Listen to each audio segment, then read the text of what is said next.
அன்பான நண்பர்களே வணக்கம். நாம் கேட்டுக்கொண்டிருப்பது வீரயுகநாயகன் வேள்பாரி. வாசிப்பது ஸ்ரீலதா தயாளன். பொற்சுவையும் சுகமதியும் பேசியதை கேட்டுக்கொண்டிருந்தோம். அதை தொடர இனி கதைக்குள். நேற்று மணமுடி கொடுத்து வெற்றிலை மாற்றும் அரங்கில் என்னவெல்லாம் இருந்தன என்பதனை நீ கவனித்தாயா என்றாள் பொற்சுவை. எல்லாவற்றையும் சுகமதி பார்த்து கொண்டுதான் இருந்தாள். ஆனால் பொற்சுவை எதை கேட்கிறாள் என தெரியவில்லை.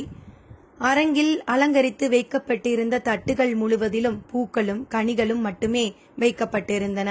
வேர்களும் தண்டுகளும் வைக்கப்படுவதில்லை. ஏன் தெரியுமா? கேள்விக்கு பிறகுதான் சுகமதி சிந்திக்க தொடங்கினாள். அதற்கான காரணம் தெரியவில்லை. வேர்களும் தண்டுகளும் தம்மை பெருக்கிக் கொள்வன, பூக்களும் கனிகளும் தான் தம் இனத்தை பெருக்குவன.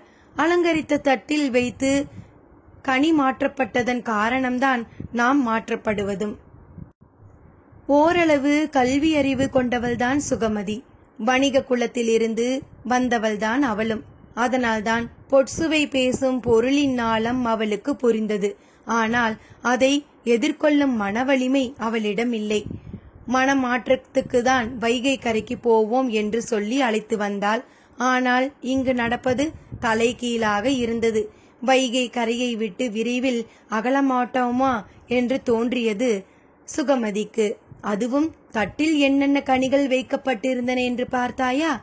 நினைத்து பார்த்து சுகமதி சொன்னாள். பலாவும் மாதுளையும் இருந்தன. இவை இரண்டும் தான் கனிகளா? எல்லோருக்கும் பிடித்த மாங்கனி ஏன் வைக்கப்படவில்லை? இவ்வளவு பெரிய பாண்டிய நாட்டில் ஒரு மாங்கனி கூடவா கிடைக்கவில்லை? சுகமதிக்கு காரணம் புலப்படவில்லை. பொற்சுவை சொன்னாள். பலாவும் மாதுளையும் பல வித்துக்களை கொண்ட கனிகள். மா ஒற்றை விதையை கொண்ட கனி. சொல்ல வருவதன் பொருள் புரிந்தபோது திகைத்து போனாள் சுகமதி. சடங்குகளுக்கு பின்னால் இருக்கும் காரணங்கள் நடுங்க செய்வனவாக இருந்தன. பொற்சுவை மேலும் சொன்னாள். என் உடல் எக்கனியாகவும் இருந்துவிட்டு போகட்டும். ஆனால் என் மனமோ ஒற்றை விதையுடைய மாங்கனி. அதில் இன்னொரு விதைக்கு இடமில்லை. இன்னும் வயிற்றில் இடம் இருக்கிறதா என கேட்டபோது சூழ்கடல் முதுவன் சொன்னார். நாங்கள் கடற்குடிகாரர்கள். நீரில் மிதப்பதும் நீரால் மிதப்பதும் தான் எங்களின் வாழ்வு. முதுவனின் பேச்சை கேட்டு மகிழ்ந்தனர் எல்லோரும். அவர் வணிக பாதையின் கட்டமைப்பை பற்றி சொல்ல ஆயத்தமானார். அதை கவனித்த பேரரசர் கூறினார். இவ்வுரையாடலின் போது திசைவேலரும் இருந்தால் பொருத்தமாக இருக்கும். அவரை அழைத்து வாருங்கள் என்று உத்தரவிட்டதும் பணியாளர்கள் ஓடினர். அவர் வந்ததும் இதை பற்றி பேசுவோம் என்றார் பேரரசர். திசைவேலர் தென் திசை மாளிகையில் இருக்கிறார். இங்கிருந்து போய் அவரை அழைத்து வந்து சேர நேரமாகும். முதுவன் சொல்ல தொடங்கும் போது தந்தை ஏன் இப்படி செய்துவிட்டார் என மனதுக்குள் புலம்பினான் இளவரசன். பெருங்குவளை 3 கடந்துவிட்டால் நினைவை நமது கட்டுப்பாட்டின் வழியே ஒழுங்குபடுத்த முடியாது. இவ்வளவு முதன்மையான செய்தியை உளறலாக பேசிவிடக் கூடாது. அது மட்டுமல்ல, உடன் 3 வணிகர்களை வைத்துக்கொண்டு பேசுவது அறிவுடைமை அல்ல. எனவே நாளை நிதானமாக பேசலாம் என்று முடிவெடுத்த பேரரசர் சற்று நேரங்கடத்துவதற்காகத்தான் இதை செய்தார். முசுகுந்தருக்கு மட்டும் அது புரிந்தது. சொல்ல மறந்துவிட்டேன். திசைவேலர் வந்ததும் அவரிடம் யாரும் கபிலரை பற்றி சொல்லிவிடாதீர்கள், கோபப்பட்டு விடுவார் என்று சொல்லி சிரித்தார் முதுவன். முதற்குவளையை கடக்காமல் இருந்த முசுகுந்தர் கேட்டார். பெருங்கவி இன்னும் ஏன் மணவிழாவுக்கு வந்து சேரவில்லை? மணமுடி நிகழ்வுக்கு முன்னதாக வந்து விடுவார் என நினைத்தேன். தாம்பூலம் தரிக்கையில் அவர் இல்லாதது மனதை கவலை கொள்ளச் செய்தது என்றார் பேரரசர். இத்திருமணம் பற்றிய செய்தி தெரியாத இடமே இல்லை. தெரிந்தால் அவர் வராமல் இருந்திருக்க மாட்டார். ஒருவேளை நெடுந்தொலைவுள்ள தீவு எங்கேனும் போயிருந்தால் செய்தி எட்டாமல் போயிருக்கலாம் அல்லவா? முதுவன் சொன்னான். இல்லை, எல்லா தீவில் இருந்தும் வணிகர்கள் வந்துவிட்டனர். இத்திருமண செய்தி தெரியாத பகுதி நிலப்பரப்பில் எங்கேனும் இருக்கலாம். தீவுக்குள் எங்கும் இல்லை. கடலும் கடல்சார் வாழ்வும் தானே உங்களுக்கு அமைந்தது. நீங்கள் எப்படி செடி கொடி காய் கனிகளை பற்றியெல்லாம் இவ்வளவு அறிந்தீர்கள்? வைகையில் இருந்து மாளிகைக்கு திரும்பும் வழியில் சுகமதி கேட்டாள். மறுமொழியின்றி அமைதியாக வந்தாள் பொட்சுவை. தேர் சக்கரம் உருளும் ஓசை மட்டுமே கேட்டுக்கொண்டிருந்தது. நான் எதுவுமே தவறாக கேட்டுவிட்டேனோ? இல்லை, மனம் ஆசானிடம் போய்விட்டது. அவர் எனக்கு கற்றுக் கொடுத்தது ஏராளம். அவரை பார்க்க கண்கள் ஏங்குகின்றன. அவரேன் இன்னும் மணவிழாவுக்கு வராமல் இருக்கிறார்? அதை பற்றி நான் சிந்திக்கவில்லை. அவரை பார்த்தால் அந்த கணமே உடைந்து அழுது விடுவேன். அவரை நினைத்தாலே மனதில் பதற்றம் பற்றி கொள்கிறது. அதனாலேயே நினைக்காமல் இருக்கின்றேன். இப்போது நீ அவரை நோக்கிய நினைவை கிளறிவிட்டு விட்டாய். இன்னும் சில நாள் தானே இருக்கின்றன.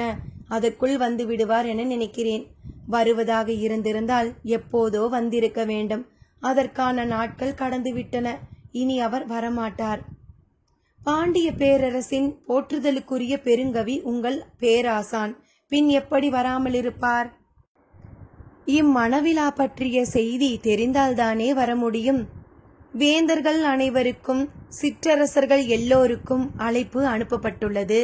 தீவு கூட்டங்கள் எங்கும் இருந்து வணிகர்கள் வந்துள்ளனர். பின் அவருக்கு தெரியாமல் இருக்க வாய்ப்பில்லையே. உதட்டோரம் சின்னதாய் ஒரு சிரிப்பை உதித்துவிட்டு பொட்சுவை சொன்னாள். அவர் பரம்பு நாட்டிற்கு போயிருந்தால் எப்படி தெரிந்திருக்கும்? சுகமதியின் கண்கள் இமைக்காமல் நிலை கொண்டன. பொட்சுவை தொடர்ந்தாள். இது போன்ற செய்திகள் சென்றடையாமல் இருக்கும் ஒரே நிலப்பகுதி அதுவாகத்தான் இருக்க முடியும். ஆசானும் அங்கே போக வேண்டும் என்று பல ஆண்டுகள் விருப்பத்தோடு இருந்தார். அது இப்போது நிகழ்ந்திருக்க வேண்டும். சற்று இடைவெளி விட்டு சொன்னாள். என் கண்ணீர் அவரை வெகு தொலைவிலேயே நிறுத்திவிட்டது சுகமதி. அத்தியாயம் 31. இடதுபுறம் குதிரை தலையை போலிருக்கும் 6 புரவி, அதாவது அசுவினி மீன் கூட்டம் முன்பை விட துல்லியமாகவும் தெளிவாகவும் இருந்தது. அதையே நீண்ட நேரம் பார்த்தபடி இருந்தான் அந்துவன். அவனை அறியாமலேயே மனம் மகிழ்வை உணர்ந்தது. அவனது கண்கள் வரையப்படும் விண்மீன் கூட்டத்தையும் பின்னர் கூண்டுக்குள் இருந்த தேவாங்குகளையும் மாறி மாறி பார்த்து கொண்டே இருந்தன. விண்மீன் கூட்டங்களுக்கு இடையில் உலவித் திரியும் விலங்கினைப் போல அத்தேவாங்குகள் தோன்றின. வாயும் மூக்கும் சிறிது நீண்டிருப்பதால் பறவைகளின் கைப்பிள்ளை போல இருப்பதாக அந்துவன் எண்ணினான். மேற்கூரையின் வேலைகள் முடியும் தருவாயில் இருக்கின்றன. விரைவில் பாண்டரங்கை விட்டு வெளிச்செல்ல காத்திருந்தான் அந்துவன். அன்றைய நாளின் காலை நேரத்திலேயே கலந்துரையாடல் அரங்குக்கு ஒருவர் பின் ஒருவராக வந்து சேர்ந்தனர். ஏமாற்றம் எதில் நடக்கிறது என்பதனை பொறுத்துத்தான் மனித மனம் எப்படி அதை எடுத்துக்கொள்கிறது என்பதும் தெரிய வருகிறது. தங்களின் அந்த புறத்தில் இருப்பவரெல்லாம் யவன அழகிகள் அல்ல என்று முதுவன் சொன்னபோது பேரரசரின் மனம் பேரதிர்ச்சிக்குள்ளானது. நேற்றிரவு விருந்தில் மற்றவர்கள் கவனிக்காத போது முதுவனிடம் பேரரசர் கேட்டார். நீங்கள் கிளாசரினாவை பார்த்திருக்கிறீர்களா? இந்த கேள்விக்கு என்ன பொருள் என்பது முதுவனுக்கு புரிந்தது. மணமுடி நிகழ்வில் பார்த்தேன் அரசே. அவள் யவன அழகியல்லவா? அதனால்தான் தனித்துவத்தோடு இருக்கிறாள். இமைகள் கவிழும்போது கூட அவளின் கண்களை பார்க்க தோன்றுகிறது. பேரரசருக்கு எதிர்பார்த்த பதில் கிடைத்தது. ஆனால் சற்றே பதற்றமானார். மணமுடிவாக்கு கொடுக்கும் நிகழ்வில் அரங்கின் இடதுபுற மூலையில் அவள் அமர்ந்திருந்தாள். முதுவன் உட்கார்ந்திருந்ததோ தனக்கருகில். எப்படி இவ்வளவு தொலைவில் கவிழும் இமைகளை கண்டறிந்தான்? சில பாதைகளில் பயணிக்கத் தொடங்கினால் பதற்றம் கூடத்தான் செய்யுமே தவிர குறையாது என்று எண்ணங்கள் ஓடியபடி இருக்க ஆலோசனை மாடத்தை நோக்கி நடந்தார் பேரரசர். அங்கு இளவரசன் பொதிய வெப்பனும் சூழ்கடல் முதுவனும் திசைவேலரும் வீற்றிருந்தனர். இவர்கள் வருவதற்கு முன்பே தலைமை அமைச்சர் முசுக்குந்தரும் தளபதி கருங்கைவாணனும் வெள்ளிக்கொண்டாரும் வந்துவிட்டனர். இன்று நடைபெறப் போகும் உரையாடல் பாண்டிய நாட்டின் எதிர்காலத்தில் பெரும் மாற்றத்தை நிகழ்த்தலாம் என்ற எதிர்பார்ப்பு எல்லோரிடமும் இருந்தது.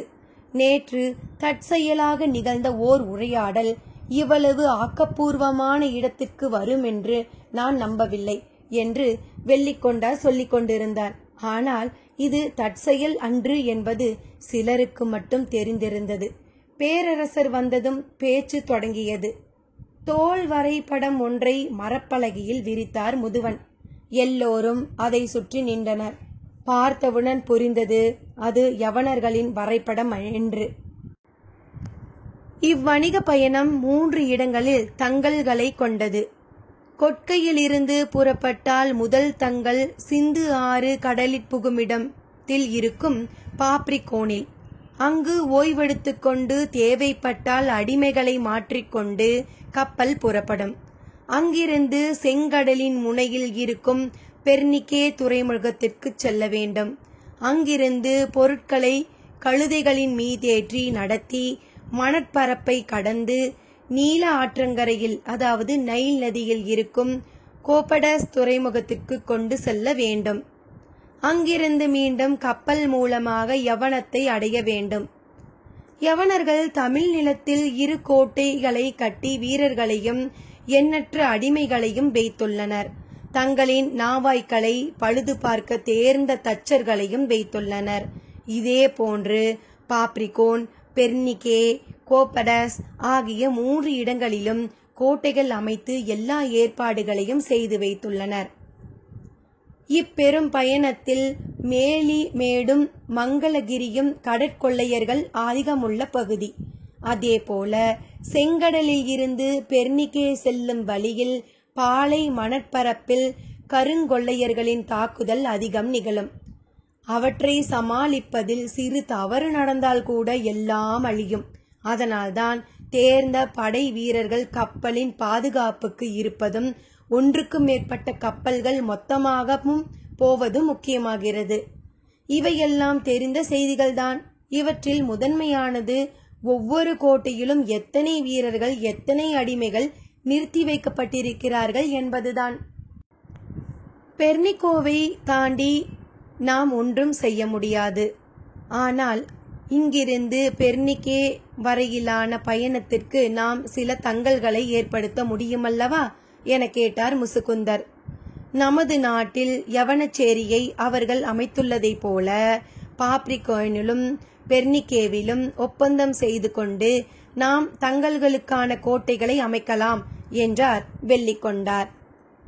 யவனர்களால் தங்க வைக்கப்பட்டுள்ள வீரர்கள், அடிமைகள் ஆகியோரின் எண்ணிக்கையை விட 2 மடங்கு எண்ணிக்கையில் நம்மால் தங்க வைக்க முடியும் என்றார் கருங்கைவாணன்.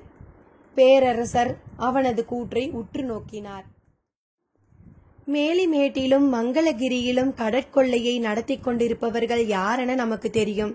அவர்களை எப்படி அடக்குவதென்றும் நமக்கு தெரியும் என்று சற்றே ஆணவத்தோடு சொன்னார் கருங்கைவாணன்.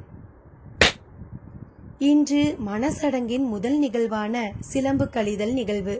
பெண்ணின் வாழ்வில் சிலம்பு அணிதலும் சிலம்பு கலற்றலும் முதன்மையான நிகழ்வுகளாகும். குழந்தைமை நீங்கி இளம் பருவத்திற்குள் நுழையும் போது பெண்ணுக்கு சிலம்பை அணிவித்தல் பெருவிழாவாக நடைபெறுகிறது. அதன்பின் அவளுக்கு மணமாகும் போது சிலம்பு அவளின் கால்களில் இருந்து கலற்றப் பெறுகிறது. மாடத்தில் அரச குல பெண்கள் அமர்ந்திருந்தனர். எல்லோரும் பொற்சுவைக்காக காத்திருந்தனர். அவள் தனது அறையிலிருந்து புறப்பட விருப்பமின்றி இருந்தாள். எல்லோரும் அரங்குக்குள் வந்துவிட்டார்கள் என சொல்லி சுகமதிதான் அவளை வேகப்படுத்தினாள். அவளோ அதை பொருட்படுத்தவே இல்லை. சிலம்பு அணிவிக்க பெற்ற முதல் நாள் நினைவுகளுக்குள் அவள் மனம் மூழ்கி கிடந்தது. தன் கால்களில் இருந்து எழும் ஓசையை கேட்க எவ்வளவு ஆசைப்பட்ட காலம் அது.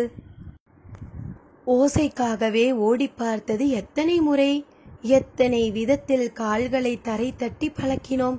தூங்கும் போதும் ஆடிய கால்கள், தூரியில் தொங்கிக் கொண்டே ஆடிய கால்கள், ஓசை எழுப்பும் கால்கள் வாய்த்தன என எண்ணி மகிழ்ந்த நாள்கள்தான் எத்தனை எத்தனை.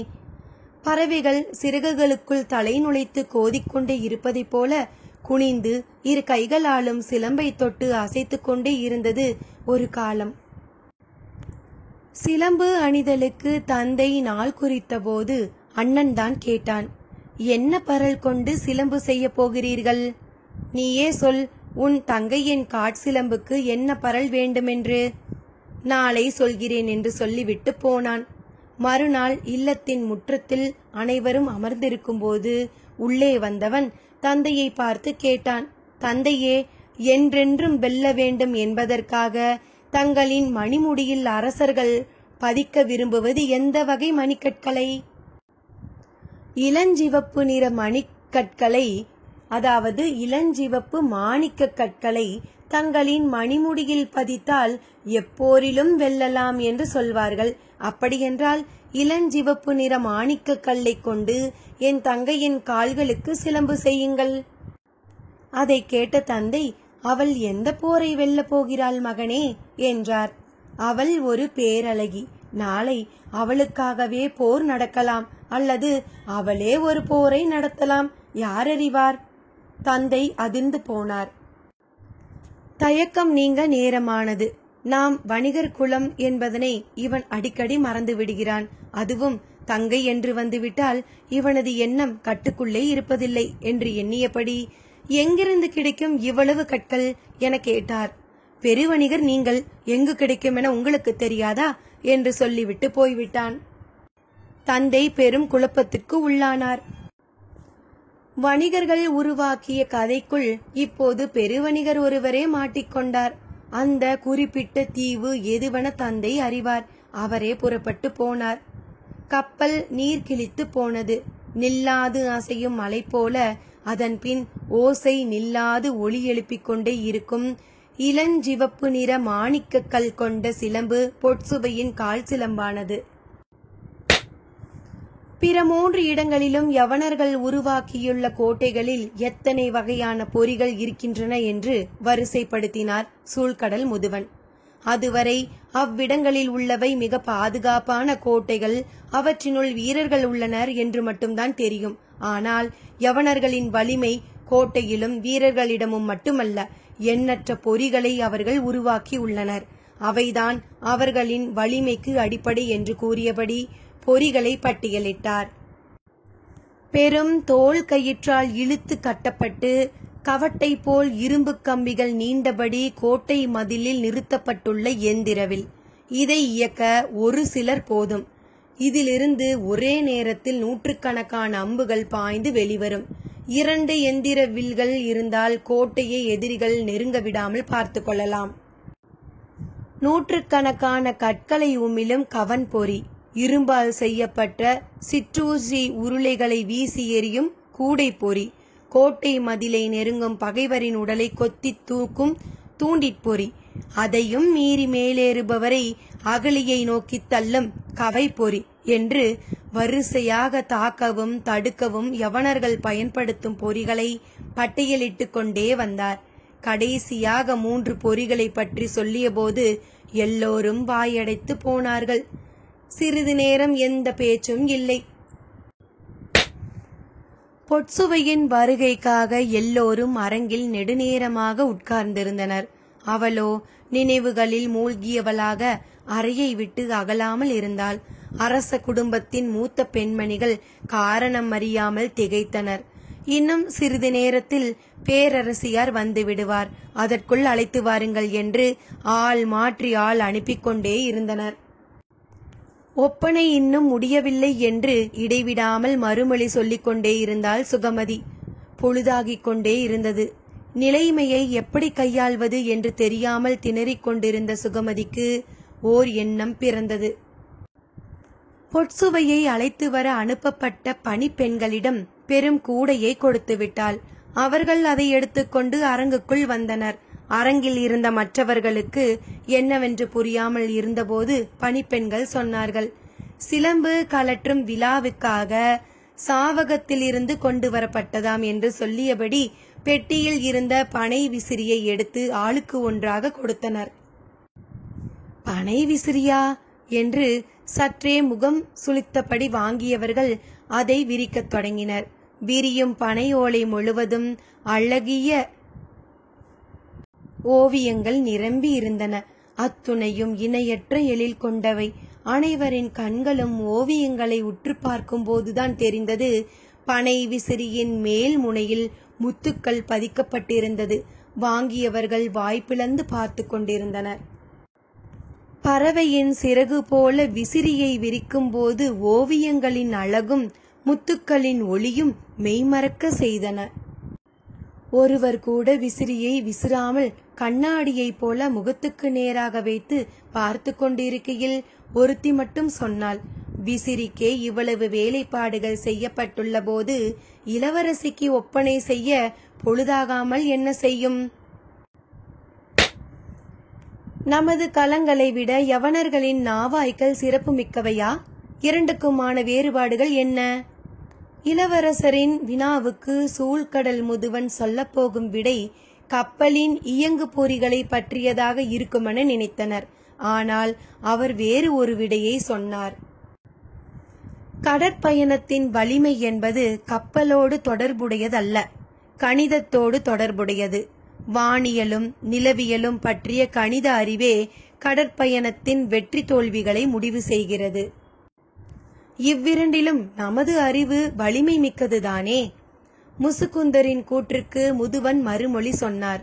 நமது வலிமையை யவனர்களோடு ஒப்பிட்டால் யார் வலியவர் யார் வலிமை குன்றியவர் என்பதனை பற்றி பேச முடியும்.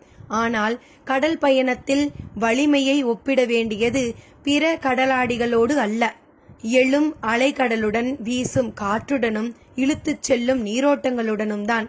அவற்றோடு ஒப்பிட என்ன இருக்கிறது நம்மிடம்? இந்த மறுமொழியின் தொடர்ச்சியை அனைவரும் திசைவேலரிடம் எதிர்பார்த்தனர். அவரோ அமைதியாக உரையாடலை கவனித்துக் கொண்டிருந்தார்.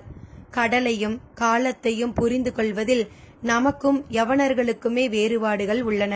அவற்றை பற்றி பேசத்தான் நேற்றைக்கு முன்தினம் திசைவேலரை போய் பார்த்தேன். நாம் ஆண்டை 12 மாதங்களாக பிரிக்கிறோம், யவனர்களோ 10 மாதங்களாக பிரிக்கின்றனர். ஆனால் நாள்களின் எண்ணிக்கையில் பெரிய வேறுபாடு இல்லை. அவர்கள் ஒரு நாளை 24 மணிகளாக பிரிக்கின்றனர், நாமோ 60 நாளிகைகளாக பிரிக்கிறோம். நேரத்தை அவர்களை விட மிக துல்லியமாக நம்மால் கணிக்க முடிகிறது. ஆனால் நிலவியலை பொறுத்தவரை அப்படி சொல்ல முடியுமா என்று தெரியவில்லை. அவர்கள் நிலப்பரப்பை டிகிரி கணக்கில் 360 பாகங்களாக பிரிக்கின்றனர். அது நமது முறையை விட துல்லியமான குறிப்புகளை அவர்களுக்கு தருகிறது. இருவரும் இருவேறு விதத்தில் காலத்தையும் திசையையும் அறிகிறோம். ஆனாலும் கடலெனும் பேரியக்கத்தை கண்டு அஞ்சி நடுங்கியபடி ஓரத்தில் பதுங்கி கிடக்கும் சிற்றெலிகள்தான் நமது கப்பல்களும் யவன நாவாய்களும். இவ்வணிகத்தில் நாம் கோலோச்ச வேண்டும் என்றால் அதற்கு அடிப்படை தங்கள் முகாம்களில் கோட்டைகள் அமைப்பதும் அங்கு வீரர்களை இறக்குவதும் மட்டுமல்ல, காலத்தையும் இடத்தையும் பற்றிய அறிவில் அடுத்த கட்ட வளர்ச்சியை அடைவதால் மட்டுமே நிகழும். சுகமதி எவ்வளவு சொல்லியும் பொட்சுவை புறப்படுவதாக இல்லை. உண்மையில் பொட்சுவையும் தனக்குள் சொல்லிக்கொண்டுதான் இருக்கிறாள். ஆனால் மனம் கேட்க மறுத்து கொண்டே இருந்தது. மனம் உண்மையை பற்றி நிற்கும் விலங்கு. அதை சூழலுக்கு பழக்குதல் எளிதல்ல. சிலம்பிலிருந்து தெரிக்கும் மாணிக்க பரல்களின் ஓசையை கேட்டுக்கொண்டே இருக்க வேண்டும் என்று ஆசைப்பட்ட பொட்சுவை முதன் முறையாக காதலனால் பாதம் தொடப்பட்ட கணத்தில்தான் அமைதி அடைந்த சிலம்பின் பரல்களை ரசித்து பார்த்தாள். அந்த பார்வையில் இருந்து விலக முடியாமல் சிலம்பை தொட்டு பார்த்தபடி அவன் கேட்டான், பெண் பிள்ளைகளுக்கு ஏன் சிலம்பு அணிவிக்கிறார்கள் தெரியுமா? அவனின் சிறு தொடுதல்கள் சிலம்பின் மாய ஓசையை உள்ளுக்குள் கடத்தி கொண்டிருந்தன. அவள் விடையின்றி நின்றாள். அவன் சொன்னான், பெண் தன் காதலனின் அழைப்பை ஏற்று ஊர் உறங்கும் வேளையில் ஓசையின்றி அவனோடு சென்றுவிடக் கூடாது. அதற்காகத்தான் அவள் எங்கு சென்றாலும் ஓசையோடு செல்லும் ஏற்பாட்டை செய்தார்கள். அவனால் ஏற்பட்ட மயக்கத்தை அவனின் மறுமொழியே தெளிவடைய செய்தது. அவன் மேலும் சொன்னான், அதனால்தான் இளம் பருவத்தில் சிலம்பு அணிதலும் திருமணத்திற்கு முன் சடங்காக சிலம்பை கலற்றலும் நடக்கிறது. சிலம்பின் வேலை கால்களுக்கு அழகூட்டுவதோ மனதை மகிழ்விப்பதோ அல்ல, காதுகளுக்கு ஓசையை கடத்துவது மட்டுமே. ஓசை தேவையில்லாத போது அதை கலற்றி விடுகிறார்கள். அவன் சொன்னதை கேட்டபோது அன்றே அதை கலற்றிவிட வேண்டும் என்று தோன்றியது. ஆனால் அண்ணனின் மேல் இருந்த வாஞ்சையால் அது இவ்வளவு காலம் காலிலே இருந்தது. இப்போதுதான் அண்ணனும் இல்லை, என்னவனோடு நானும் இல்லை, இச்சிலம்பு மட்டும் ஏன் இருக்க வேண்டும்? எண்ணம் தோன்றிய கணத்தில் சிலம்பை கலற்ற அரங்கு நோக்கி விரைந்தாள் பொட்சுவை. சூழ்கடல் முதுவன் வரைபடத்தை வைத்துச் சொன்னான். குமரி முனை திரும்பிய பின் பாப்ரிகோன் போவது வரை எந்த இடையூறும் இல்லை. நேரடியான வடக்கு நோக்கிய பயணம் அது. கரையின் பார்வையிலிருந்து விலகாமல் இரவு பகலாக பயணத்தை தொடரலாம். சற்றே திசை மாறி ஆழ்கடலுக்குள் கப்பல்கள் போய்விட்டாலும் மறுநாள் காலை கதிரவனை பார்த்து களத்தை செலுத்தினால் கரையோரம் வந்துவிடலாம். இப்பயணத்தின் பெரும் சவால் நிறைந்த பகுதியே பாப்ரிகோனிலிருந்து பெர்னிக்கே வரையிலான பகுதிதான். மேற்கு நோக்கி வளைந்து செல்லும் நெடும் பயணம்.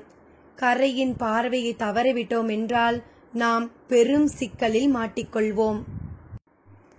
இரவில் விண்மீன்கள் எல்லா காலங்களிலும் ஒரே இடத்தில் இருப்பதில்லை. எல்லா விண்மீன்களும் ஆண்டு முழுவதும் தெரிவதும் இல்லை. அவற்றை நம்ப முடியாது. எனவே பகலில் மட்டுமே பயணிக்க முடியும். அதுவும் தெளிவான வானியல் காலம்தான் பயணத்திற்கு பாதுகாப்பானது. சற்றே திசை மாறினாலும் நாம் எந்த திசை வழி மீள வேண்டும் என்பது பற்றி யாருக்கும் தெளிவான புரிதல் இல்லை. யவன நாவாய்கள் பலவும் நம்முடைய கப்பல்கள் பலவும் மறைந்து கொண்டேதான் இருக்கின்றன.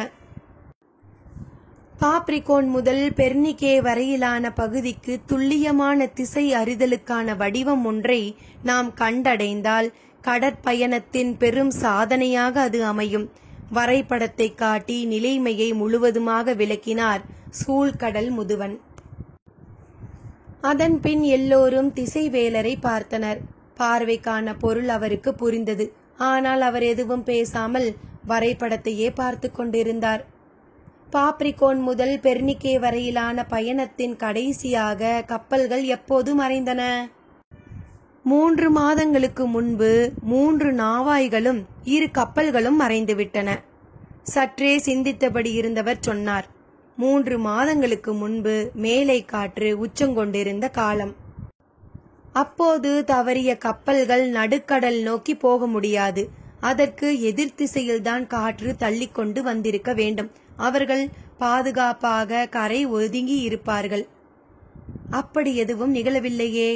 அப்படி என்றால் நீ வைத்துள்ள வரைபடம் தவறு. இதில் உள்ள திசை தவறு. சூழ்கடல் முதுவன் மறுமொழியின்றி நின்றார். தவறான ஒன்றை வைத்துக்கொண்டு சரியானதற்கான வழியை கண்டறிய முடியாது. அப்படியென்றால் சரியானதென்று எதை சொல்கிறீர்கள்? வரைந்த கோடுகளை அடிப்படையாக கொண்டு திசை அறிய முடியாது. நாள் மீன்களையும் கோள் மீன்களையும் கொண்டு திசை அறியலாம். அதையும் அறிய முடியாமல் செய்யும் ஆற்றல் இயற்கைக்கு உண்டு. எனவே இவற்றை கடந்த வழிமுறைகள் உண்டா என்பதை பற்றி சிந்திக்க வேண்டும். அது எப்படி சாத்தியமாகும்? ஏன் ஆகாது? கதிரவனின் நிழலை மட்டுமா நம்பி பொழுதளக்கிறோம்? நீர் வட்டிகளை கொண்டும் மணற்குடுவுகளை கொண்டும் பொழுதளக்கிறோம் அல்லவா? சின்னஞ்சிறு கருவிகளை கொண்டு கதிரவன் இருந்தாலும் இல்லாவிட்டாலும் பொழுதை நம்மால் அளக்க முடிகிறது. பகலையும் இரவையும் நமது கணக்குகளுக்குள் அடக்க முடிகிறது. அதே போல கதிரவனையும் விண்மீன்களையும் பார்க்க முடியாவிட்டாலும் திசையை கண்டறியும் வழிமுறை ஒன்றை நாம் கண்டறிய வேண்டும். அதுதான் இதற்கான தீர்வை தரும். அப்படி ஒன்றை நம்மால் உருவாக்க முடியுமா? நம்மால் உருவாக்க முடியுமா என்று எனக்கு தெரியாது. ஆனால் ஒன்றை உறுதியாக சொல்ல முடியும். இயற்கை ஏற்கனவே உருவாக்கி வைத்திருக்கும். நாம் அவற்றை கண்டறிய வேண்டும். எப்படி? அதுதான் ரகசியம். அத்தியாயம் 32. பரம்பு நாடு. கபிலரின் மீது வண்டுகடி மரத்தின் பட்டையை அரைத்து 3 நாள் பூசினர். உடலின் எரிச்சல் சற்றே அதிகமாக இருந்தது. இப்படி தொடர்ந்து பூசினால் கை கால்களில் உள்ள முடிகள் கருகிவிடப் போகின்றன என்றார் கபிலர். உதிரனும் மற்ற 2 பெரியவர்களும் தேய்த்து விட்டு கொண்டிருந்தனர். எதிரில் இருந்த கல்லில் உட்கார்ந்தபடி தேக்கன் சொன்னான். உங்களின் கவலை அப்படி இருக்கிறது, எனது கவலையோ வேறு மாறி இருக்கிறது. என்ன அது? இப்படி தொடர்ந்து தேய்ப்பதின் மூலம் முடிகள் சடைப்பிடித்து வளர்ந்து விட்டால் என்ன செய்வது? தேய்த்து கொண்டிருந்த பெரியவர்களுக்கு சிரிப்பு தாங்க முடியவில்லை. கபிலருக்கோ சற்றே அதிர்ச்சியாக இருந்தது. ஏன், இதற்கு முன்னால் தேய்த்து விடப்பட்டவர்களுக்கு அவ்வாறு வளர்ந்ததா? அதுதானே தெரியவில்லை. நாங்கள் கேள்விப்பட்டவரை வெளியில் இருந்து வந்த யாரும் பரம்பில் காலவரையின்றி தங்கவில்லை. எனவே மற்றவர்களுக்கு இதனை தேய்த்துவிடும் பேச்சே ஏழவில்லை. நான் தான் சோதனை உயிரியா? உங்களை ஒருபோதும் நாங்கள் சோதிக்க மாட்டோம். உங்களுக்காக எல்லா சோதனைகளையும் நாங்கள் ஏற்போம் என்று சொல்லியபடி உதிரனின் தோளை தொட்டான் தேக்கன். கபிலர் அவனை பார்த்தார். உதிரன் இருவரையும் பார்த்தபடி நின்றான். தேக்கன் சொன்னான், 4 முறை நான் காடறிய பிள்ளைகளை அழைத்து போய் வந்துவிட்டேன். காட்டின் எல்லா சவால்களையும் எதிர்கொண்டு மீளத்தான் அப்பயணத்தை மேற்கொள்கிறோம். ஆனால் அப்பொழுது கூட வண்டுக்கடி மரத்தின் அடியில் யாரையும் அனுமதிப்பதில்லை. அதன் வாடை கன நேரத்தில் மயக்கத்தை ஏற்படுத்திவிடக் கூடியது. அடுத்தவனை அனுப்பி அவனை தூக்கி வருவதற்குள் இவனும் மயங்கி விடுவான். இப்படி போகிறவர்கள் எல்லாம் மாட்டிக்கொள்ளும் வாய்ப்பு அதில் அதிகம். அது நம்மை எளிதில் ஏமாற்றி உயிர் கொள்ளும் மரம். அந்த மரத்தின் பட்டையை ஒருவன் துணிந்து போய் உரித்தான் என்பதும் அதனை பாரி அனுமதித்தான் என்பதும் உங்களுக்காகத்தான். உங்களின் பொருட்டு நாங்கள் எச்சோதனையும் எதிர்கொள்வோம் என்று சொல்லும்போது தேக்கனின் குரலில் இருந்த உறுதி கபிலரை உலுக்கியது.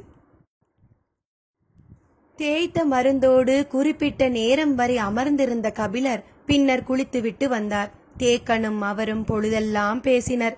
தேக்கனை பற்றியும் காடெறிதலை பற்றியும் கபிலருக்கு தெரிந்து கொள்ள வேண்டியவை நிறைய இருந்தன. எல்லாவற்றையும் பேசி கழித்தார்.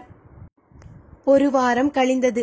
3 குழுக்கள் சென்று 20 பேரெலிகளை பிடித்து விட்டன. இன்னும் 2 தேவையாக இருந்தது.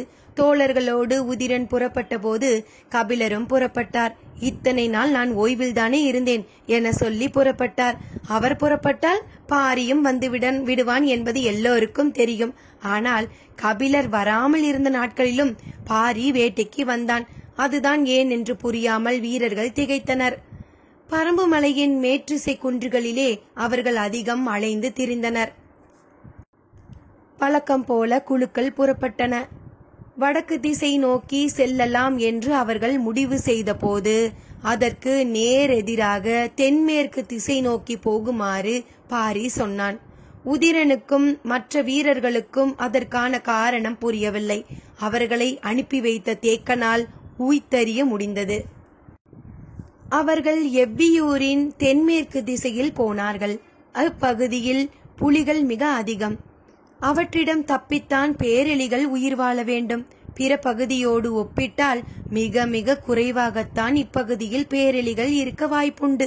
பின் ஏன் பாரி இத்திசையில் போகச் சொன்னான் என்று எண்ணியபடியே நடந்தான் உதிரன். பாறை இடுக்குகளை கிண்டி கிளறியபடி போய்க் கொண்டிருந்தனர்.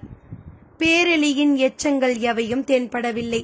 நடுப்பகல் வரை அவர்களின் கண்களுக்கு எதுவும் தட்டுப்படவில்லை. இன்னொரு நாள் வரவேண்டியிருக்கும் போல என்று உதிரனுக்கு தோன்றியது. நெடும் பொழுது கடந்தது. வீரர்கள் 2 கூறாக பிரியலாம் என்று கருத்து சொன்னார்கள். சரி என்றான் பாரி. பிரிந்தவர்கள் 4-8 வைப்பதற்குள் மழை பொழியத் தொடங்கியது. சடசடவென்று இறங்கிய கணத்திலேயே அதன் வேகம் எதிர்கொள்ள முடியாததாக இருந்தது. அனைவரும் அருகில் இருந்த மலை போடுவைக்குள் போய் ஒடுங்கினர். மேனியில் இருந்து நீர்த்துளிகளை உதறியபடி மலை துளிகள் ஒவ்வொன்றும் வேப்பமுத்து அளவு இருக்கிறது என்றார் கபிலர். கார்காலத்தின் முதுநாள் தொடங்க போகிறது. இனி அதன் வேகம் இணையற்றதாகத்தான் இருக்கும் என்றான் பாரி. மழைக்கான பருவத்தில்தான் மழை பெய்கிறது. ஆனால் அதன் பொழிவு வெவ்வேறு தன்மைகளை கொண்டது. தொடக்க நாட்களில் பெய்யும் மழை என்பது மேகம் உதிர்க்கும் தூசி போன்றது. காற்றில் அலை அலையாய் இறங்குவதும் நிலம் ஈரமாகும் முன் மறைவதும் காற்றுக்குள்ளே கரைந்து போகும் என அளவு கொண்டதுமாக இருக்கும். தூசி பருவம் முடிந்து தும்மல் பருவம் தொடங்கும். எதிர்பாராத நேரத்தில் சட்டென அடித்துவிட்டு போய்விட்டது என நினைத்து கொண்டிருக்கும் போது திரும்பி அடிக்கும். நம்பால் கணிக்க முடியாத ஒரு விளையாட்டை விளையாடும். அப்போது பெய்யும் மழையில் நீர்த்துளிகள் நீள் வடிவிலே இறங்கும். 3ஆம் கட்டம் முகில்கள் கூடல் கொள்ளும் பருவம். இது நாள் வரை நீரை உதிர்த்து கொண்டிருந்த மேகங்கள் இப்போது கூடலில் மயங்கி உருக ஆரம்பிக்கும்.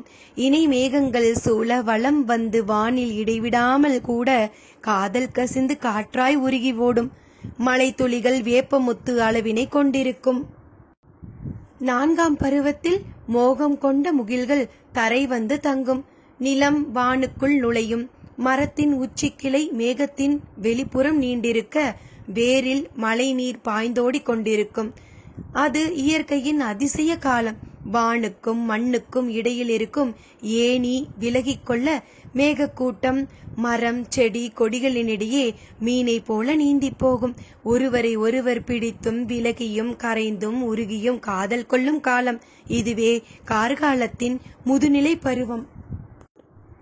இப்போது அது தொடங்கி இருக்கிறது. இறங்கிய மழை இரவு வரை நிற்கவில்லை. குகையை விட்டு வெளிவரும் எண்ணமே பிறக்கவில்லை. முன்னிரவில் குறைய தொடங்கிய மழை நள்ளிரவில் தான் நின்றது. வீரர்கள் பின்னிரவானதும் இருவேறு குழுக்களாக பிரிந்து போகலாம் என்று முடிவு செய்தார்கள். நாம் எந்த குழுவோடு போவது என்று கபிலர் சிந்தித்துக் கொண்டிருக்கையில் பாரி அவரை அழைத்தபடி குகையை விட்டு வெளியேறினார். அவர்கள் பேரெலியை பிடித்து வந்து சேரட்டும், நாம் வேறொரு திசையின் வழியே போவோம் என்றான். பாரியின் இந்த முடிவை எதிர்பார்க்காத கபிலர் சற்றே திகைத்தபடி பின்னால் நடக்கத் தொடங்கினார். மேகத்தை கொட்டி தீர்த்த வானம் விண்மீன்களால் பூத்து கிடந்தது. தேய் நிலவு கொடி போல் மெலிந்திருந்தது. மெல்லிய நீல நிற வெளிச்சம் தரையில் பரவி கிடக்க கபிலரை அழைத்துக்கொண்டு பாரி மலைமுகட்டை நோக்கி நடந்தான். எங்கும் நீரோடு மோசை கேட்டுக்கொண்டே இருந்தது. வண்டு கடி மரப்பட்டையை தேய்த்ததால் தான் உங்களை துணிந்து அழைத்துச் செல்ல முடிகிறது என்று சொல்லியபடி பாறையின் மீதேறி நின்று பார்த்தான். ஒளிரும் எண்ணிலடங்கா விண்மீன்களை கொண்டு வானம் வித்தை காட்டிக் கொண்டிருந்தது. அவர்களுக்கு நேரெதிரில் வடிவு கொண்டு வளைந்திருந்தது கார்த்திகை விண்மீன் கூட்டம். விண்மீன் பார்த்து திசை அறிந்தபடி முன்னடந்தான் பாரி. தொடர்ந்து வந்த கபிலரிடம் கேட்டான், அவ்விண்மீன் கூட்டத்தை கவனித்தீர்களா? எதை கேட்கிறாய்? கார்த்திகை கூட்டத்தையா? ஆம், பார்த்தேனே என்றார். பாரி வேறெதையும் கேட்காமல் அமைதியாக நடந்து சென்றான். கபிலரும் பாரியை தொடர்ந்து நடந்து வந்து கொண்டிருந்தார். அவருக்கு பாரியின் கேள்வி உறுத்திக் கொண்டிருந்தது. இதை ஏன் கேட்டான் பாரி? கார்த்திகை கூட்டம் பற்றி நமக்கு என்னவெல்லாம் தெரியுமென பேசி பார்க்க நினைத்தானோ என்று தோன்றியது. பெருங்கணியர் திசைவேலரிடம் உட்கார்ந்து நாள் கணக்கில் கார்த்திகை விண்மீன் கூட்டத்தை பற்றி பேசியது நினைவுக்குள்ளிருந்து அலையலையாய் மேலெழுந்து வந்தது. கபிலர் பாரியை நோக்கி கேட்டார், கார்த்திகை விண்மீன் கூட்டத்தை பற்றி எதையோ கேட்க வந்து நிறுத்தி கொண்டாயே, ஏன்? கார்த்திகை விண்மீன் கூட்டத்தை பற்றி பாரி கேட்கும் விளக்கத்திற்கு விடை சொல்லும் ஆர்வத்தில் இருந்துதான் கபிலரின் கேள்வி பிறந்தது. இவ்வழகிய விண்மீன் கூட்டம் கபிலரை மிகவும் கவர்ந்தது. ஒவ்வொரு மாதத்திலும் அதன் நகர்வை பற்றி மிக நுட்பமாக தெரிந்து வைத்திருந்தார். அதனையெல்லாம் பாரியிடம் பகிர்ந்து கொள்ளும் ஆர்வமே அவரை உந்தித் தள்ளியது. முன்னால் நடந்தபடி இருந்த பாரி கேட்டான், அவ்விண்மீன் கூட்டத்திற்கு கார்த்திகை என்று பெயர் சூட்டியது யார் தெரியுமா? கேள்வி கபிலரை திடுக்கிட செய்தது. நடுங்கி நின்றார் கபிலர். தாக்குதலை கடந்து வார்த்தை மேலளவில்லை. நேரங்களித்தே சொல் வெளிவந்தது. என்ன கேட்டாய்? அவ்விண்மீன் கூட்டத்திற்கு பெயர் சூட்டியது யார் என கேட்டேன். பதில் இருக்கட்டும். இப்படியொரு கேள்வியே ஒருபோதும் எனக்கு தோன்றவே இல்லையே. திசைவேலருக்கு கூட இக்கேள்வி தோன்றியிருக்காது என்றே நினைக்கிறேன். விண்மீன்கள் பற்றி எண்ணற்ற கேள்விகள் கேட்டுள்ளேன்.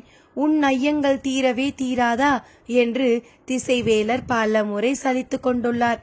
ஆனால் இப்படியொரு கேள்வி ஏன் இதுவரை எனக்கு தோன்றவில்லை? திசைவேலருக்கு இது பற்றி தெரிந்திருந்தால் என்னிடம் அவர் அதை பகிர்ந்து கொண்டிருப்பார். அவருக்கும் தெரியாதென்றே நினைக்கிறேன். எண்ணங்கள் ஓடியபடி இருக்க பேச வார்த்தையின்றி தடுமாறினார் கபிலர். எதுவும் பேசாமல் வருகிறீர்களே, ஏன்? உனது கேள்வி ஆதி காலத்தை பற்றியதாக இருக்கிறது. மனிதன் பொருளின் மீது மொழியை பொருத்த தொடங்கிய காலத்தை பற்றி நீ கேள்வி கேட்கிறாய். நாங்கள் தற்காலத்துக்காரர்கள். மனிதர்களை ஆசானாக ஏற்று கற்று வளர்ந்தவர்கள். இயற்கையை 2ஆம் நிலைக்கு கொண்டு சென்று விட்டோம். எங்களது கற்றல் முறை ஆழமற்றது எனவே தெரிகிறது. பதிலுக்காக சொற்களை தேடினார் கபிலர். கேட்டபடி நடந்து கொண்டிருந்த பாரி, பெரும் புலவர் விடை சொல்லாமல் விளக்கம் சொல்வது ஏன் என்றான். விடை சொல்லாவிட்டால் விட்டுவிடும் கேள்வியை நீ கேட்கவில்லை. நான் விடை சொல்ல முடியாததற்கான சரியான காரணத்தை முன்வைக்க முடியவில்லை என்றால் உனது கேள்வி எனது அறிதலின் அச்சையே நொறுக்கிவிடக்கூடியது. அதனால்தான் எனக்குள் இப்பதற்றம் உருவாகிவிட்டது என்று நினைக்கிறேன். மழை நின்ற நள்ளிரவில் நீரோடைகளின் சலசலப்பில் மயக்கும் இளநீல ஒளியில் நீலம் பூத்து கிடக்க மின்னி சிரிக்கும் விண்மீன் கூட்டத்தை பார்த்தபடி பாரி சொன்னான். கார்த்திகை விண்மீன் கூட்டத்தை கண்டறிந்து பெயர் சூட்டியவன் முருகன். எதிர்பாராத பதிலாக இருந்தது. நடையை நிறுத்தினார் கபிலர். முருகன்தான் இவ்விண்மீன் கூட்டத்திற்கு பெயர் சூட்டினான் என்று எப்படி சொல்கிறாய்? சற்றே சிந்தித்த பாரி, நீங்கள் பச்சை மலைத்தொடரில் ஏறத் தொடங்கிய முதல் நாளில் நாக்கருத்தான் புட்களை கடக்கும்போது நீலன் உங்களுக்கு முருகனின் கதையை சொன்னான் அல்லவா? ஆம். அவன் கதையை எத்துடன் முடித்தான்? அது எனக்கு தெரியாது. சந்தன வேங்கையின் மீது பரணமைத்து முருகனையும் வள்ளியையும் அதில் தங்க வைத்த எவ்வி அதன் பின் குடில் திரும்பி பூண்டு பானத்தை கலக்கி கொடுத்து யாரையும் அப்பக்கம் போக விடாமல் செய்தான் என்பது வரை எனக்கு நினைவிருக்கிறது. தனை மயக்கி மூலிகையை கொடுத்ததால் அதன் பிறகு அவன் என்ன கதை சொன்னான் என்பது எனக்கு நினைவில்லை. நேரெதிரே கார்த்திகை விண்மீன் ஒளி வீசிக் கொண்டிருந்தது. அதனை பார்த்தபடி நடந்து கொண்டிருந்த பாரி மீதி கதையை சொல்லத் தொடங்கினான். பச்சை மலையில் யானை பள்ளத்தின் தென் திசை முகட்டில் தனித்திருந்த வேங்கை மரத்தின் மீது சந்தன கட்டை கொண்டு சிலா கொடியால் பிணைத்து கட்டிய பரன் விட்டு மறுபகல் இறங்கினர் முருகனும் வள்ளியும். ஆணும் பெண்ணும் தங்களை அறியத் தொடங்கிய தலைநாள் இரவது. இவ்விரவின் குணம் பல பருவங்களுக்கும் நீடிக்கும். இயற்கையின் எல்லா மாற்றங்களின் வழியேயும் தங்கள் இணையின் மீதான காதலை நெய்யத் துடிக்கும் உயிராற்றல் பெருகியபடி இருக்கும். காதல் அறியும் பொழுதுதான் அடுத்த இடத்திற்கு அழைத்துச் செல்லும். அறியாதவன் அதுவே காதல் என்று நின்று விடுவான். காதலின் அழைப்பை ஏற்று இருவரும் செல்லத் தொடங்கினர். கார்காலத்தின் தூசிப் பருவம் தொடங்கியது. காற்றில் மெல்லிய சாரல் மிதந்து வந்து வள்ளியின் முகத்தில் நீர் பூசி சென்றது. அவள் கை கொண்டு அதனை துடைக்காமல் நடந்தாள். முருகன் முன்னால் சென்று கொண்டிருந்தான். மேகத்தின் தூசி இருவர் மீதும் விடாமல் படர்ந்தது. இக்கானகத்தில் மலர்களுடனும் ஒப்பிட முடியாத பேரழகு கொண்டு மிளிர்ந்தது வள்ளியின் முகம். பார்வையை விலக்கி நடக்க முடியாது என்று முருகனுக்கு தோன்றியது. தனது விரல் கொண்டு அவளது முகத்தை துடைக்க எண்ணினான். அப்போது வள்ளியின் கைகள் முருகனின் முகத்தை துடைத்துக் கொண்டிருந்தன. முருகனின் முகத்தில் கை தொட்ட கணத்தில் வள்ளியின் முகத்தில் இருந்த நீர்த்துளிகள் மறைந்தன. முருகனின் கை அவளது கன்னம் தொடும்போது நீர்த்துளி அற்று இருந்தது வள்ளியின் முகம். எனது விரல் தொடுவதற்குள் நீர்த்துளிகள் எப்படி மறைந்தன என கேட்டான் முருகன். என் விரல் உனது முகம் தொட்டதனால். முருகன் திகைத்து நின்றான். வள்ளி சொன்னாள், தொடுதலில் கடந்து வரும் ஆற்றல் என்னையே உருக்குகிறது. சின்ன நீர்த்துளிகள் என்ன ஆகும்? தொடுதலின் மூலம்தான் ஆணின் ஆற்றல் கடக்கிறது. ஆனால் தொடாமலே பெண் கடத்தும் ஆற்றலுக்கு இணை சொல்ல என்ன இருக்கிறது என்று எண்ணியபடி முருகன் முன்னே நடந்து கொண்டிருந்தான். அவள் பேச்சேதுமின்றி பின்தொடர்ந்தாள். தூசிக்காற்று எதிர் வீசியபடி இருந்தது. வள்ளி கேட்டாள், வேங்கை மரத்தின் சந்தன பரன் விட்டு ஏன் அகல்கிறோம்? அது எவ்வி உருவாக்கியது. நமக்கான இடத்தை நம் கனவால் உருவாக்க வேண்டும். வள்ளிக்கும் சரி என்று தோன்றியது. சென்ற முறை எழிலை பாலை நோக்கி நான் அழைத்துச் சென்றேன். இம்முறை நீ அழைத்துச் செல் என்றான் முருகன். அவனது சொல் சுமந்து முன் நடந்தாள் வள்ளி. இணையற்ற இடம் நோக்கி அழைத்துச் செல்கிறாள் என்பதனை பூரிக்கும் அவளுடைய முகம் சொன்னது. பின் நடந்து வந்த முருகனின் மயக்கம் மேலும் அதிகமானது. மானிலும் மயிலிலும் மட்டுமே ஆண் அழகு என்றான் முருகன். நானும் அப்படித்தான் நம்பினேன். உன்னை காணும் வரை என்றாள் வள்ளி. இருவரும் வெட்கம் கலைந்து சிரித்தனர். தூசிக்காற்று நின்று பொழிந்தது. முன் சென்ற வள்ளியின் கண்களுக்கு சற்று தொலைவில் விளைந்த பயிர் தெரிந்தது. அதனருகே போனாள். யானை படுத்துறங்கும் அளவு நிலத்தில் அப்பயிர்கள் விளைந்திருந்தன. அந்த கதிரை கைகளால் உருவியபடியே வள்ளி சொன்னாள், இது அரிதான நெற்பயிர். அன்னமல்லகியரிசி என்று இதனை சொல்வோம். அன்னமல்லகியரிசி என்று இதனை சொல்வோம். மற்ற பயிர்கள் எல்லாம் பசியை போக்கும். ஆனால் இது மட்டும்தான் பசி நீக்குவதோடு உடலை மலர வைத்து சுகம் தரும். மனம்தான் பெரும்பாலும் மகிழ்வை உணர்கிறது. உடல் தேவையை மட்டுமே உணர்கிறது. ஆனால் இப்பயிர்தான் உடலை மகிழவும் வைக்கும். சொல்லிக்கொண்டே கைப்பிடி அளவு கதிர் பறித்து உள்ளங்கையில் வைத்து கசக்கி அதனை முருகனுக்கு கொடுத்தாள். முருகன் அதனை வாங்கி உட்கொண்டான். ஏற்கனவே என் உடலும் மனமும் மகிழ்வால் திணறி கிடக்கின்றன. இதில் இதுவும் சேர்ந்தால் நிலைமை கட்டுக்கடங்காமல் போகுமோ என்று அவனுக்கு தோன்றியது. வள்ளியும் வாயில் போட்டு மென்றபடி நடந்து வந்தாள். சிறிது தொலைவு சென்ற பின் வள்ளிக்கு விக்கல் வந்தது. அருகில் நீரோடை எதுவும் இல்லை. கார்காலம் இப்போதுதான் தொடங்குகிறது. நீர் புரண்டோட இன்னும் நாளாகும். குட்டை எதுவும் இருக்கிறதா என்று பார்த்தான் முருகன். எதுவும் தென்படவில்லை.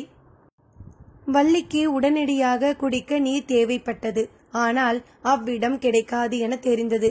அருகிருந்த சிறு பாறையின் மீதேறி நாற்புறமும் பார்த்தான் முருகன். ஒரு திசை நோக்கி ஓடினான். நீர்நிலையை கண்டறிந்து விட்டானோ என்ற எண்ணத்துடன் பின்தொடர்ந்து ஓடினாள் வள்ளி. அங்கு காணவெள்ளருக்கு ஒன்று செழித்திருந்தது. இங்கு ஏன் ஓடி வந்தீர்கள் என கேட்டாள் வள்ளி. நீர் எடுக்கத்தான் என சொல்லியபடி வெள்ளெருக்கின் அடிவாரம் இருந்த சிறு சிறு கற்களை நகர்த்தி குழியை உருவாக்கினான். இவ்விடத்தில் நீர் இருக்கும் என்று எப்படி சொல்கிறீர்கள்? காணவெள்ளெருக்கின் விதையை காற்று எங்கும் தூவி விட்டிருக்கும். ஆனால் இங்கு மட்டும்தான் அது முளைத்துள்ளது. அது நீர் உறிஞ்சும் செடியல்ல, நீர் குடிக்கும் செடி. அதிக நீர் இருப்பதால் தான் இவ்விடத்தில் வளர்ந்திருக்கிறது. சொல்லிக்கொண்டே கற்களை விலக்கி குழியை ஆழப்படுத்தினான். வெள்ளெருக்கின் வேர் 2 முழத்தை தாண்டாது. எனவே அந்த அளவுக்குள் தான் நீர் இருக்க வேண்டும் என்று முருகன் சொல்லும் போதே பாறையின் இடுக்கில் கசிந்தோடியது நீர். 2 கைகளையும் அதன் அடியில் நுழைத்து நீரள்ளி பருகினாள் வள்ளி. நீரின் குளிர்ச்சி உடலெங்கும் பரவியது. முருகன் சொன்னான், மண்ணுக்குள் நீர் இருப்பதும் மனதிற்குள் நீர் இருப்பதும் முகம் பார்த்தால் தெரியாதா என்ன? குளிர்ச்சி நீரின்றியும் பரவியது. முருகன் மீண்டும் சொன்னான், காதல் சற்றே தலைகீழானது. நீர் இருக்கும் இடத்தில் தலைக்கும் வேரல்ல, வேறிருக்கும் இடத்தில் சுரக்கும் நீர். சொல்லிக்கொண்டே சிறு கற்களை குழி நோக்கி நகர்த்தி மூடினான் முருகன். வள்ளி மீண்டும் நடக்கத் தொடங்கினாள். அவள் அழைத்து செல்லும் இடம் காண முருகனுக்குள் பேரார்வம் மேலெழுந்தபடி இருந்தது. அவர்களின் கண்படும் தொலைவில் பன்றிக் கூட்டம் ஒன்று எதிர் சென்றது. இருவரின் கண்களும் அதனை பார்த்தன. நான் விரட்டிச் சென்று அம்பெய்திய பன்றிக் கூட்டம் இதுதானா என கேள்வி எழுந்தது முருகனுக்கு. இவற்றை விரட்டி வந்ததால்தான் நான் வள்ளியை கண்டேன். எனக்கு காதலை தந்த இவற்றிற்கு நான் அம்பெய்தி காயத்தை அல்லவா தந்துவிட்டேன் என தோன்றியது. சட்டென பின் திரும்பி ஓடினான் முருகன்.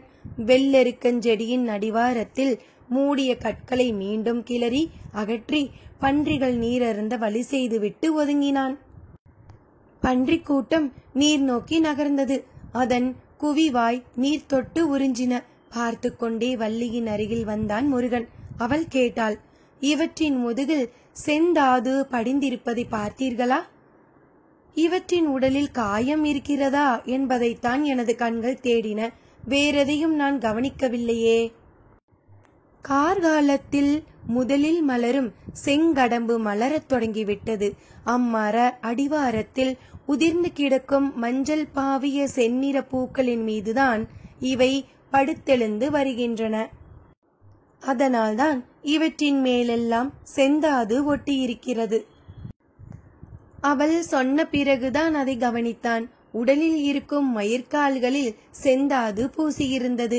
ஒன்றினை ஒன்று உரசியபடி நீரருந்த குழி நோக்கி முண்டின. பார்த்து கொண்டே வள்ளி சொன்னாள், மரத்திலே மாலை போல தொங்கும் செங்கடம்பு மலரெடுத்து உனது மார்பில் சூடும்படி அவை எனக்கு சொல்கின்றன. அது கொத்துப்பூ. அதை எனது மார்பில் சூடுவதை விட உனது கூந்தலில் சூடுவதுதான் அழகு. அக்கொத்துப்பூவின் இதழ்கள் எவ்வளவு அசைத்தாலும் உதிராதது. அசையா மனம் கொண்டது. அதனால்தான் உனது மார்பிற் சூட ஆசைப்படுகிறேன். உதிராத பூக்களை எனது மார்பிற் சூட ஏன் ஆசைப்படுகிறாள் என முருகன் நினைத்து கொண்டிருக்கும் போது வள்ளி சொன்னாள், அசைத்தால் உதிராதது அனைத்தாலும் உதிராதல்லவா? முருகன் திகைத்தான். செங்கடம்பின் அடிவாரத்தில் மனம் புரண்டு எழுந்தது. நீள்வாய் கொண்டு நீருறிஞ்சும் ஓசை பின்னணியில் கேட்டுக்கொண்டிருந்தது. மனம் அதனை நோக்கி தாவியது. முன்னடந்த வள்ளி பாறை இடுக்குகளின் வழியே உள் நுழைந்தாள். இருட்பிளவின் வழியே எங்கே அழைத்து செல்கிறாள் என சிந்தித்தபடியே பின்தொடர்ந்தான் முருகன். ஒரு பெரும் பாறையின் முனை திரும்பினாள் அவள். பின்னால் வந்தவன் அதே போல பாறை கடந்ததும் முனை திரும்பினான். திரும்பிய கணத்தில் அவன் கண்கள் பார்த்த காட்சி அவனை அசைய விடாமல் அப்படியே நிறுத்தியது. இமை கொட்டாமல் பார்த்தான் முருகன், தான் வாழ்வில் இதுவரை பார்க்காத ஒன்றை. அப்படி முருகன் பார்த்து மலைத்த காட்சியை நாம் சிறிது இடைவெளியில் கேட்டு கற்பனையில் பார்த்து ரசிப்போமா? நன்றி நண்பர்களே. சென்று